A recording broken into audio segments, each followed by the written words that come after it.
दोस्तों, यह उस काल की बात है जब मनुष्य और देवताओं के बीच की दूरियां बहुत कम थीं। प्राचीन भारतवर्ष, जिसे आर्यावर्त भी कहा जाता था, केवल अपनी सभ्यता के लिए नहीं बल्कि अपने उन्नत ज्ञान और विज्ञान के लिए भी जाना जाता था। समय यात्रा, टाइम ट्रैवल का सबसे अद्भुत उदाहरण हमें राजा ककुदमी की कथा में मिलता है। राजा ककुदमी अपनी पुत्री रेवती के लिए एक सुयोग्य वर की खोज में चिंतित थे। उन्हें लगा कि पृथ्वी पर कोई भी उनकी पुत्री के समान दिव्य नहीं है, इसलिए उन्होंने सीधे ब्रह्मलोक जाने का निर्णय लिया। यह सोचना ही आज के विज्ञान के लिए किसी चमत्कार जैसा है कि हजारों वर्ष पहले हमारे पूर्वज अंतरिक्ष और अन्य आयामों, डायमेंशंस की यात्रा की बात करते थे। राजा ककुदमी जब ब्रह्मलोक पहुंचे तो वहां का वातावरण पृथ्वी से बिल्कुल अलग था। वहां संगीत और शांति का साम्राज्य था। राजा ने ब्रह्मा जी के सामने अपनी समस्या रखी, लेकिन जब ब्रह्मा जी ने उन्हें सत्य बताया तो राजा के पैरों तले जमीन खिसक गई।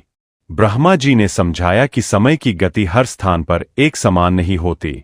जिसे राजा ने केवल कुछ मिनटों की प्रतीक्षा समझा था, उस दौरान पृथ्वी पर युगों का परिवर्तन हो चुका था। उनके राज्य, उनके परिचित और यहां तक कि उनके वंश की पीढ़ियां भी समाप्त हो चुकी थीं। यह कहानी हमें समय की सापेक्षता, रिलेटिविटी ऑफ टाइम, सिखाती है, जिसे आधुनिक युग में अल्बर्ट आइंस्टीन ने विस्तार से समझाया। प्राचीन भारत में यह धारणा गहरे तक बसी थी कि समय एक सीधी रेखा नहीं बल्कि एक चक्र है। जब राजा ककुदमी वापस अपनी नगरी कुशस्थली, जो आज द्वारका के पास स्थित मानी जाती है, लौटे तो उन्होंने पाया कि पूरी दुनिया बदल चुकी है। लोग कद में छोटे हो गए थे और प्रकृति का स्वरूप बदल गया था। वहां उनकी भेंट भगवान श्री कृष्ण और बलराम से हुई। यह मिलन दो अलग अलग युगों का मिलन था। सतयुग का एक राजा द्वापर युग के भगवान से मिल रहा था। यह घटना प्रमाणित करती है कि भारत का आध्यात्मिक विज्ञान भौतिक विज्ञान से कहीं आगे था। हमारे प्राचीन ग्रंथों में केवल समय यात्रा ही नहीं बल्कि विमानों का भी वर्णन मिलता है जो मन की गति से चलते थे। ऐतिहासिक रूप से देखें तो भारत का पश्चिमी तट, विशेषकर गुजरात का तटीय क्षेत्र, हमेशा से व्यापार और संस्कृति का केंद्र रहा है। पुरातत्ववेत्ताओं को समुद्र के भीतर जो प्राचीन द्वारका के अवशेष मिले हैं, वे इस बात की पुष्टि करते हैं कि एक समय वहां अत्यंत विकसित नगरी सभ्यता मौजूद थी, जो उन्नत वास्तुकला और समुद्री विज्ञान में निपुण थी। भारतीय इतिहास की एक और बड़ी विशेषता यहां की नदियां रही है। सरस्वती नदी, जिसे आज लुप्त माना जाता है, कभी इस सभ्यता की जीवनधारा थी। वेदों की रचना इसी नदी के किनारे हुई थी। जब हम इतिहास और पुराणों को जोड़कर देखते हैं तो समझ आता है कि हमारे पूर्वज प्रकृति के साथ तालमेल बिठाकर रहते थे। उस समय का वायुमंडल, जैसा कि आपने उल्लेख किया, प्रदूषण से मुक्त और सुगंधित था क्योंकि लोग प्रकृति को माता मानते थे। आज जब हम दोबारा अंतरिक्ष यात्रा और समय की गुत्थियों को सुलझाने की कोशिश कर रहे हैं तो हमें पीछे मुड़कर अपनी जड़ों को देखना चाहिए।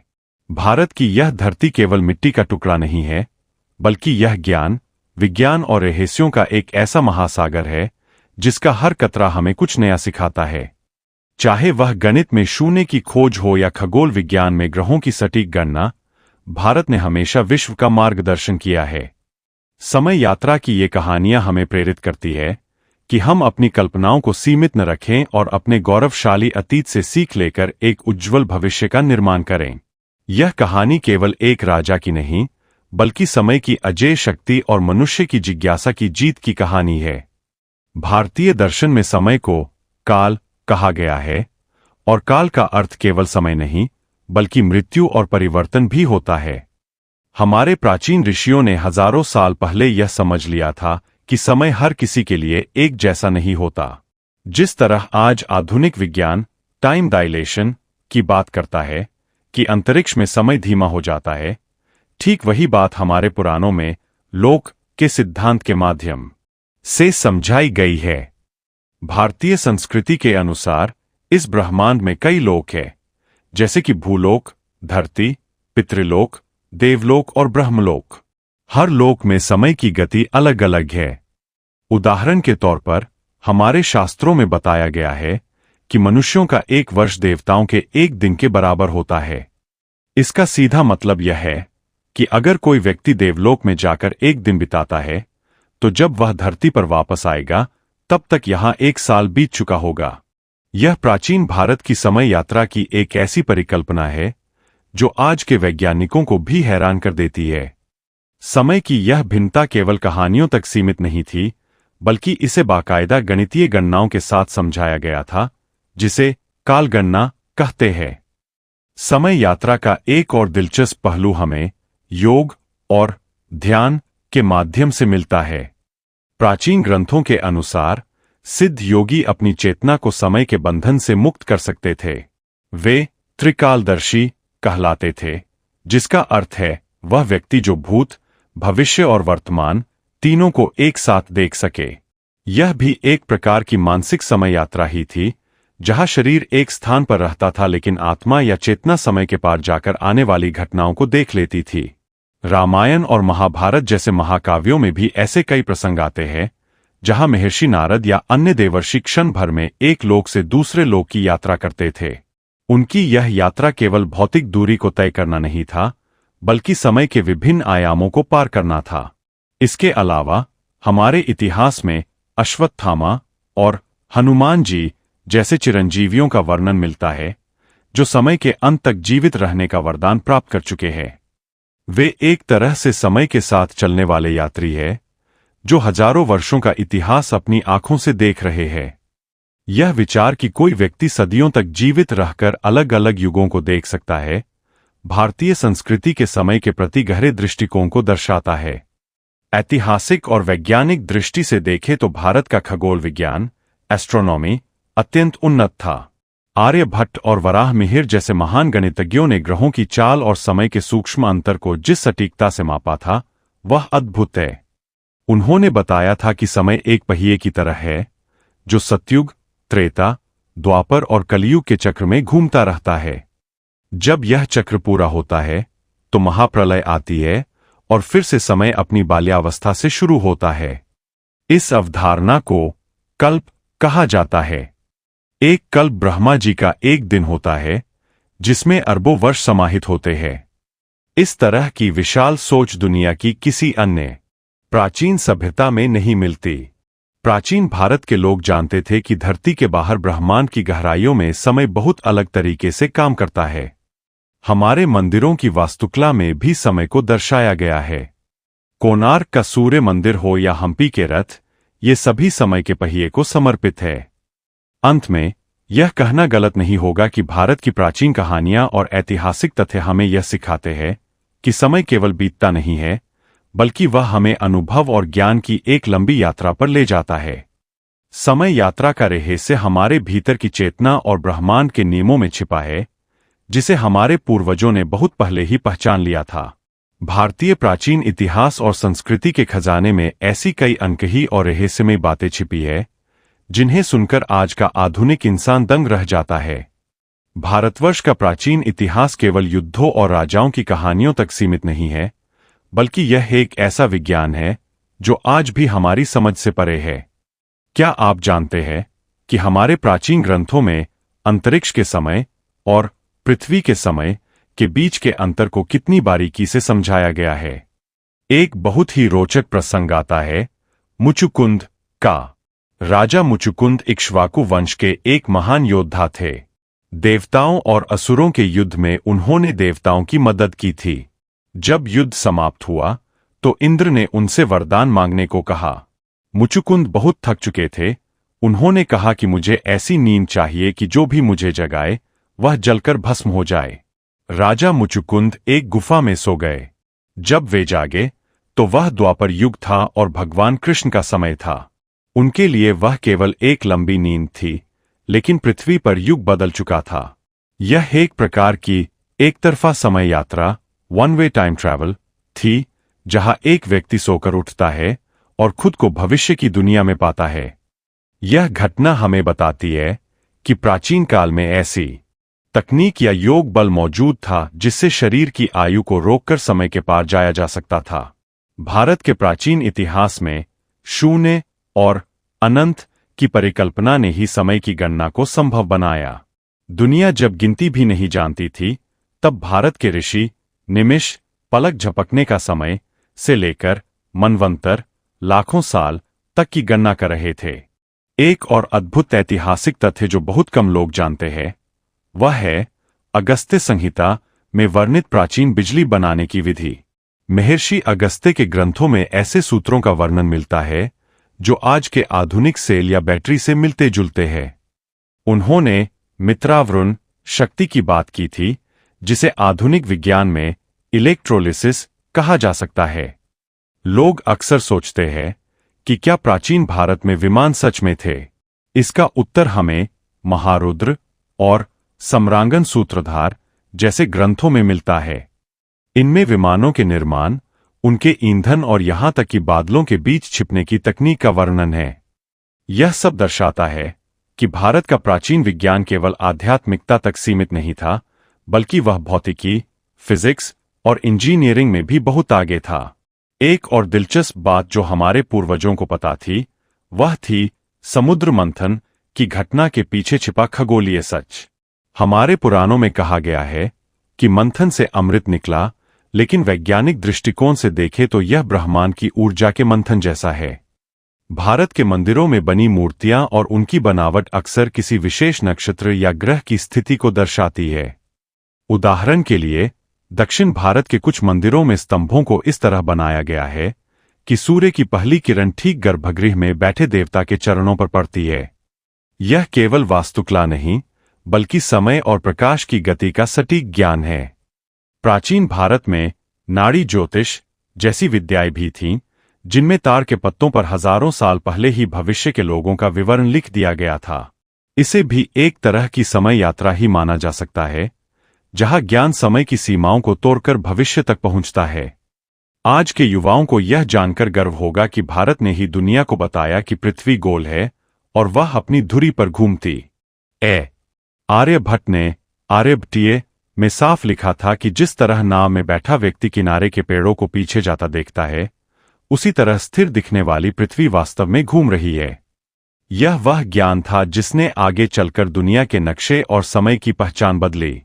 हमारा प्राचीन इतिहास एक ऐसा समुद्र है जिसमें आप जितना गहरा डूबेंगे, आपको उतने ही अनमोल रत्न मिलेंगे।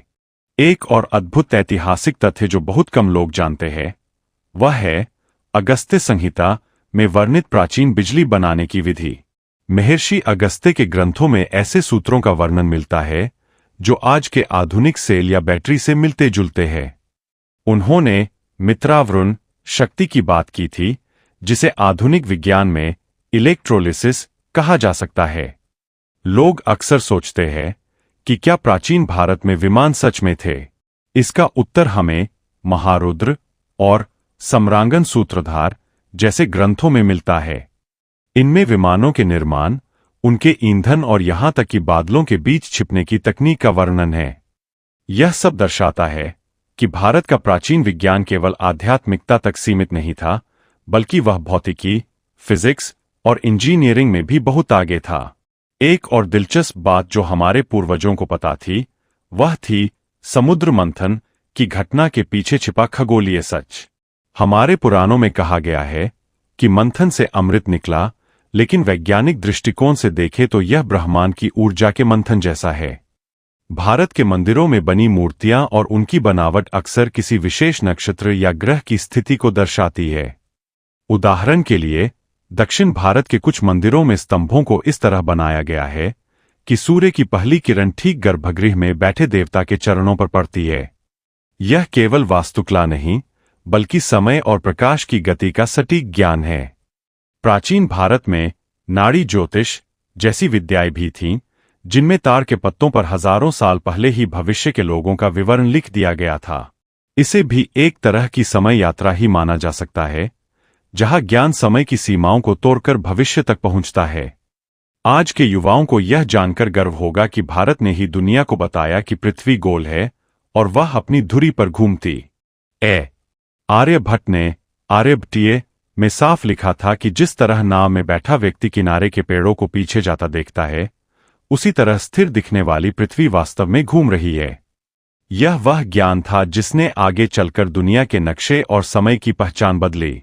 हमारा प्राचीन इतिहास एक ऐसा समुद्र है जिसमें आप जितना गहरा डूबेंगे आपको उतने ही अनमोल रत्न मिलेंगे। चाहे वह आयुर्वेद हो, जिससे शरीर को फिर से युवा किया जा सकता था, या वह अस्त्र शस्त्र जो आज की मिसाइलों की तरह लक्ष्य का पीछा करते थे। भारत की यह महान गाथा हमें याद दिलाती है कि हम एक ऐसी विरासत के उत्तराधिकारी हैं जहां विज्ञान और धर्म अलग अलग नहीं बल्कि एक दूसरे के पूरक थे। समय बदल गया है, युग बदल गए हैं, लेकिन भारत की मिट्टी में आज भी वह सुगंध और वह प्राचीन गौरव जीवित है जो हमें बार बार अपनी महानता की याद दिलाता रहता है। भारतीय इतिहास और प्राचीन विज्ञान के रहस्यों की यह कड़ी आधुनिक शोधों के साथ मिलकर और भी अधिक प्रभावशाली हो जाती है। आपकी जिज्ञासा को ध्यान में रखते हुए प्राचीन भारत के उन तकनीकी और वैज्ञानिक पहलुओं पर यह विस्तृत चर्चा प्रस्तुत है जहां इतिहास और आधुनिक रिसर्च एक साथ मिलते हैं। जब हम समय यात्रा और प्राचीन तकनीक की बात करते हैं तो अक्सर लोग इसे केवल कल्पना मानते हैं, लेकिन हाल के वर्षों में समुद्री पुरातत्व, मरीन आर्कियोलॉजी और सैटेलाइट इमेजिंग ने जो खोजें की है, उन्होंने दुनिया के बड़े बड़े वैज्ञानिकों का नजरिया बदल दिया है।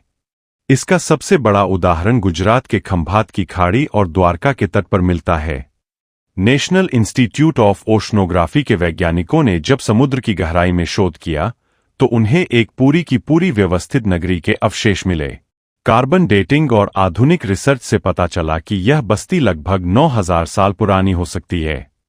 यह वह समय था जब दुनिया के बाकी हिस्सों में लोग कबीलों में रह रहे थे, जबकि भारत में लोग सड़कों, विशाल स्नानागारों और किलाबंदी वाली नगरियों में रह रहे थे। यह रिसर्च इस बात की पुष्टि करती है कि हमारे पूर्वजों के पास समुद्र के बढ़ते जलस्तर और भौगोलिक परिवर्तनों को समझने की अद्भुत क्षमता थी। इसी तरह राम सेतु पर हुए नासा के सैटेलाइट शोध ने भी यह साबित किया कि भारत और श्रीलंका के बीच पत्थरों की एक ऐसी श्रृंखला मौजूद है जिसकी संरचना प्राकृतिक नहीं लगती।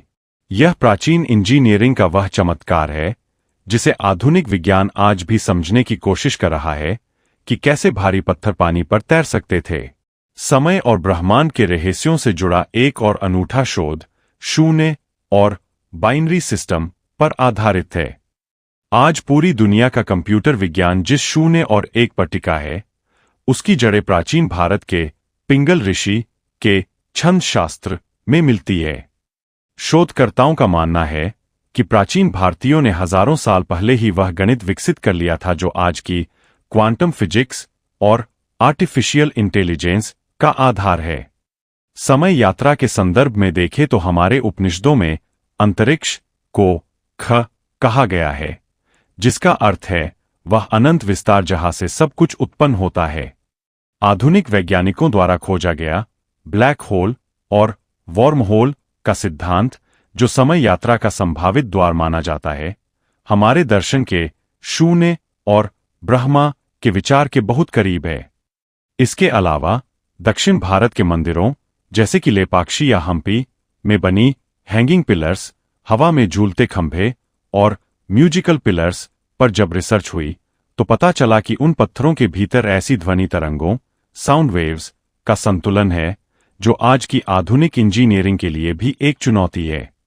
एक और बेहद रोचक रिसर्च जेनेटिक्स और गोत्र प्रणाली को लेकर हुई है। आधुनिक विज्ञान अब यह स्वीकार करने लगा है कि हजारों साल पहले शुरू की गई भारत की गोत्र व्यवस्था वास्तव में जीन के क्षरण, जेनेटिक डिग्रेडेशन को रोकने का एक अत्यंत वैज्ञानिक तरीका था। यह दर्शाता है कि हमारे ऋषियों को भविष्य की पीढ़ियों के स्वास्थ्य की चिंता थी और वे जानते थे कि समय के साथ मानव शरीर में क्या जेनेटिक बदलाव आएंगे। ऐतिहासिक रूप से देखें तो लोहे के उपयोग में भी भारत बहुत आगे था। दिल्ली का लौह स्तंभ आयरन पिलर, जो हजारों सालों से खुले आसमान के नीचे खड़ा है और जिसमें आज तक जंग नहीं लगा, धातु विज्ञान मेटलर्जी की एक ऐसी पहेली है जिसे आधुनिक वैज्ञानिक आज भी पूरी तरह हल नहीं कर पाए हैं। रिसर्च बताती है कि उस समय के वैज्ञानिकों ने लोहे पर फास्फोरस की एक ऐसी सुरक्षात्मक परत चढ़ाई थी जो उसे समय और मौसम के प्रभाव से बचाती है। प्राचीन भारत की इन उपलब्धियों में सुश्रुत का नाम भी स्वर्ण अक्षरों में लिखा है, जिन्हें प्लास्टिक सर्जरी का जनक माना जाता है। सिडनी और ऑस्ट्रेलिया के कई चिकित्सा विश्वविद्यालयों में सुश्रुत की प्रतिमा लगी है, क्योंकि उनकी राइनोप्लास्टी, नाक की सर्जरी की तकनीक का उपयोग आज भी आधुनिक चिकित्सा में किया जाता है। इसके अलावा हमारे पूर्वजों ने नक्षत्रों और ग्रहों की स्थिति का जो ज्ञान दिया था, वह आज के आधुनिक टेलीस्कोप से भी अधिक सटीक है। कोणार्क के सूर्य मंदिर का निर्माण इस तरह किया गया है कि वह एक विशाल धूप घड़ी, सन डायल की तरह काम करता है और आज भी समय की बिल्कुल सटीक जानकारी देता है। यह सब यह प्रमाणित करता है कि प्राचीन भारत केवल कहानियों का देश नहीं था, बल्कि वह एक विशाल प्रयोगशाला थी जहां हर दिन नए आविष्कार होते थे। समय बदल गया है, युग बदल गए हैं, लेकिन भारत की मिट्टी में आज भी वह वैज्ञानिक सुगंध और प्राचीन गौरव जीवित है, जो हमें बार बार अपनी महानता की याद दिलाता रहता है।